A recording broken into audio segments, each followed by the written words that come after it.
कि 8 घंटे डॉक्टरी कर ली, इसकी सेवा में नाम जप करूं। मुझे लगता है कि ऐसे विचार उत्तम भागवत के नहीं होते, क्योंकि मरीज को मरीज न मान करके एक व्यापार मान लिया।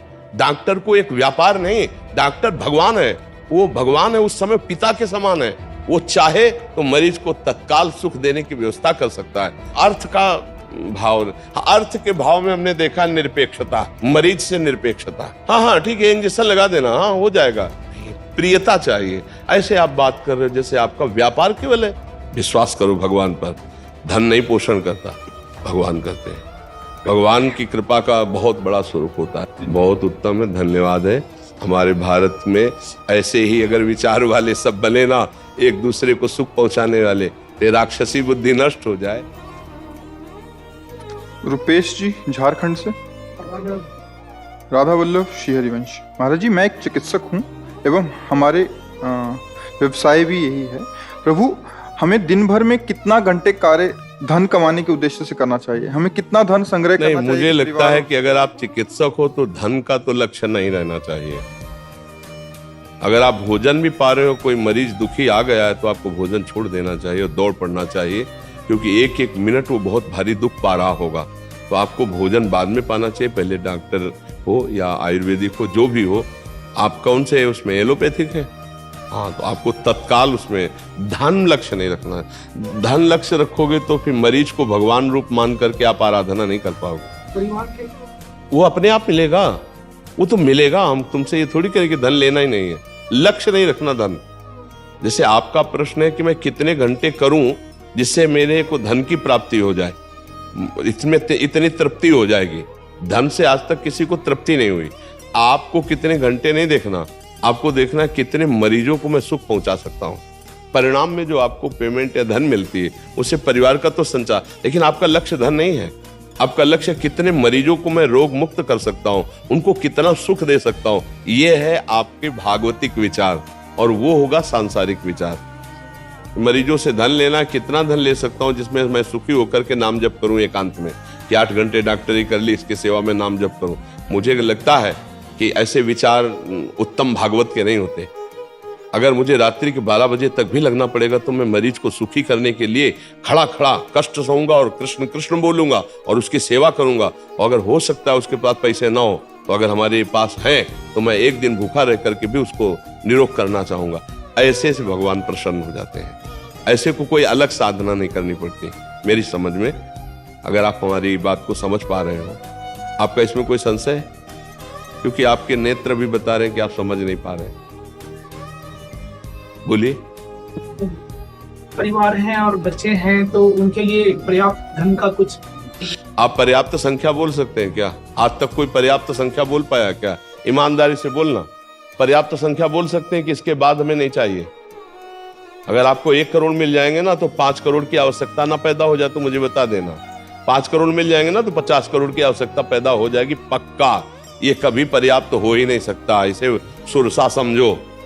सुरसा का मतलब होता है दुगना रूप बढ़ाती चली जाए। 8 से 16, 16 से 32, 32 से 64 बढ़ाती चली जाती है। तो अति लघु, विवेक क्या कहता है? अति लघु रूप धरे अनुमाना। बहुत सूक्ष्म रूप धारण करके मुख में जाकर वापस आ गए। वासना की कभी पूर्ति नहीं होती, उपासना से ही पूर्ति होती है। जो मिले उसमें संतोष करो और मरीज को भगवान मानकर उसके कष्ट निवारण की बात सोचो। अगर धन की बात रहेगी तो आप ये बात नहीं कर पाएंगे। मरीज को ऐसे देखो जैसे अपना बेटा अगर बीमार होकर ऐसी स्थिति में आता तो मैं क्या करता? सारा बौद्धिक बल लगाकर उसको सुखी करने की चेष्टा करता। ऐसे मरीज को जैसे आपका भाई आता तो क्या करते? आप बावरे होकर लग जाते कि कैसे कष्ट निवारण करें। धन लक्ष्य नहीं रखना, मरीज की प्रियता रखनी। भगवान मरीज रूप में आए, हम पूरा जोर लगा देते हैं। वो आपको इसलिए बोले कि आप वैष्णव तिलक लगाएं, आप कंठी बांधे, तो आप भागवतिक हैं। भागवतिक है, इसका मतलब आपका उत्तर भागवतिक ही जाना चाहिए आपके पास, जिसमें आपको भगवान की भी प्राप्ति होगी और धन की भी प्राप्ति होगी और आनंद भी रहेगा। अगर आप धन लक्ष्य करेंगे तो ऐसा ही बर्ताव करेंगे मरीज के साथ। देखो भाई, इतनी फीस होगी तो होगी नहीं, आप ले जाइए, कहीं भी ले जाइए। इतने रुपए की व्यवस्था होगी तो ऑपरेशन कर सकते हैं। नहीं, आप मतलब आपको मरीज से मतलब नहीं, केवल रुपए से मतलब है।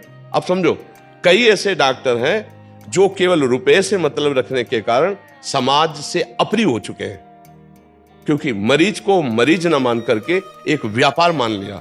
डॉक्टर को एक व्यापार नहीं, डॉक्टर भगवान है, वो भगवान है, उस समय पिता के समान है। वो चाहे तो मरीज को तत्काल सुख देने की व्यवस्था कर सकता है। देखो, सबसे पहले दवा होती वाणी। आप बिल्कुल निश्चिंत रहिए, आप जैसे हजारों मरीजों को ठीक किया है, आप वादा करता हो आप सुखी हो जाएंगे, आप निरोग हो जाएंगे।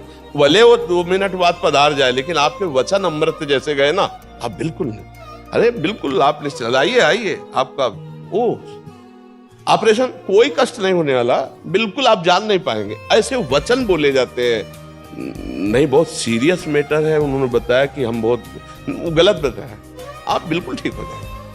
भले वो 4 मिनट बाद बहुत सीरियस स्थिति में मर जाएगा, लेकिन आपके वचन ऐसे होने चाहिए। मरीज का पहली औषधि आपके वचन, दूसरी आपकी प्रियता, तीसरी आपकी जो ज्ञान कमाया है आपने औषधि का, उसका प्रयोग, उसमें मन माना नहीं, अर्थ का भाव, अर्थ के भाव में हमने देखा निरपेक्षता, मरीज से निरपेक्षता। हाँ ठीक है, इंजेक्शन लगा देना, हाँ हो जाएगा, नहीं, प्रियता चाहिए। ऐसे आप बात कर रहे हो जैसे आपका व्यापार केवल है। अरे वो मरीज आया है, भगवान आए हैं उस रूप में, आपको ज्ञान मिला है, आप अपने पूरे ज्ञान का प्रयोग कर दीजिए। कभी ऐसा करके देखना, पूरे ज्ञान का प्रयोग कर दीजिए, अर्थ की अव्यवस्था में आप अपना अर्थ लगा दीजिए और फ्री सेवा कर दीजिए, तो आपके परिवार में ऐसे प्रवीण पैदा होंगे कि जो कमा के भी तुम नहीं उनको प्रवीण कर सकते थे, वो कमा के तैयार कर देंगे।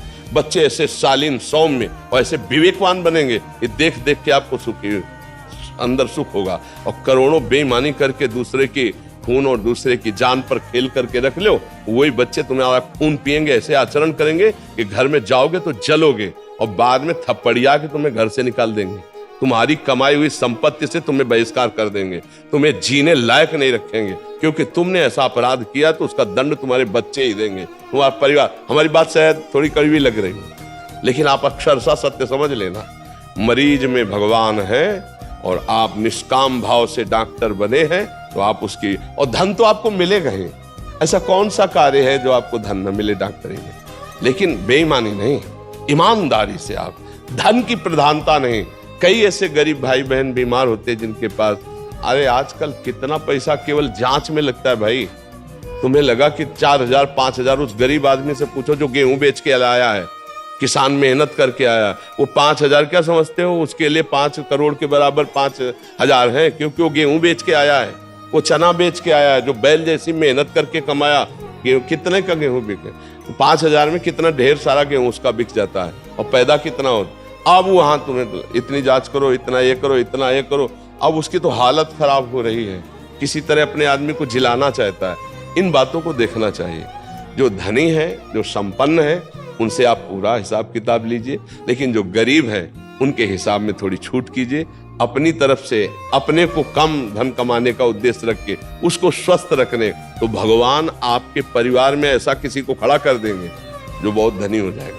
हमारी आंतरिक बातों को समझा जाए कि भगवान ने देखा कि आपने धन की प्रधानता नहीं की, तो आपसे श्रेष्ठ डॉक्टर बन सकता है, आपसे ग्रेजुएट धनी बन सकता है, वो बुद्धिमान बन सकता है, और आपने अगर अधर्म की कमाई की तो आपको जलाने वाला बन सकता है। भगवान का आश्रय लिया जाए, मरीज को भगवान समझ करके धन की प्रधानता न रखते हुए पूरी सेवा की जाए, तो निश्चित भगवान की कृपा सुख प्रदान करती, ना कि धन।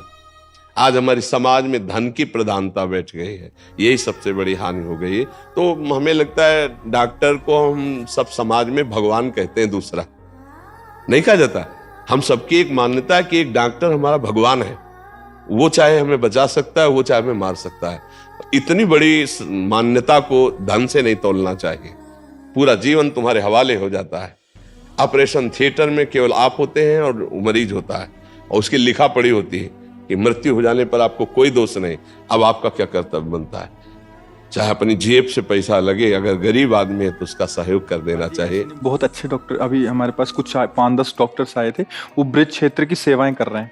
मतलब गांव-गांव जाके या ऐसे बरसाना में, वृंदावन में शिविर लगाते हैं, जिसमें वो फ्री ऑफ कॉस्ट दवाइयाँ लेके आते हैं। और मतलब जो साधु संत जन ऐसे हैं, वो 10 डॉक्टर्स थे, अभी टीम है महाराज जी पूरी, मतलब भागवती का आपका सत्संग सुनते हैं, तो मतलब उन्होंने ऐसा किया है कि महाराज आपसे ही प्रेरणा लेके कि जन समाज की फ्री ऑफ कॉस्ट, मतलब जो उनका बीपी चेक कर रहे हैं, किसी को शुगर है, किसी संत भगवान को उसको पता नहीं है, तो उनको दवाइयाँ प्रोवाइड कराई जा रही हैं हर महीने 15 दिन में। बहुत उत्तम है, धन्यवाद है।